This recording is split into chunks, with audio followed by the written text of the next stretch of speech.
Mga kapuso, nito tayo ngayon sa area ng Special Action Unit Office. At dito nga sa aking likuran ay makikita natin itong mga kababayan natin na lahat ay mga babae. No? So bakit mga babae ito, mga hinuli ng Special Action Unit?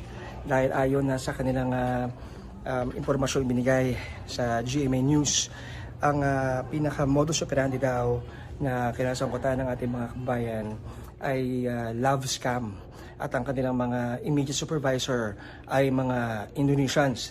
Ang kakaiba, mga kapuso, dito sa ginagawa ng mga umano'y nagiging scammers ng mga dayuhan, ang kanilang mga tinatarget ay mga bansang nasa European Union, no?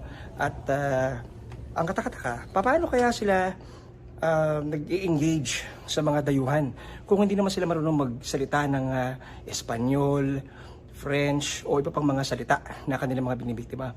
Pero ang sagot daw pala dito, mga kapuso, ayon sa NBI SAO, ang mga kababayan natin ay pinapagamit sila ng AI. Merong mga translation apps na kinakasangkapan para ma-engage nila at makausap yung kanilang mga target na kunin ang loob.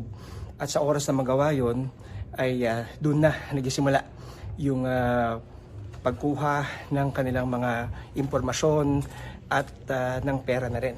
So sa ngayon ay tapos na ma-inquest ang ating mga kababayang ito, pati na rin yung 7 Indonesian supervisors na naresto sa operasyon, at inaasahan natin na magbibigay pa ng iba pang detalye ang NBI sa mga susunod na oras.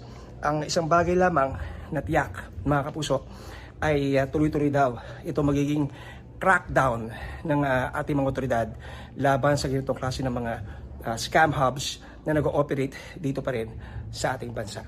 So, nalitas mo na rito sa NBI. Ako si John Consulta ng GMA News.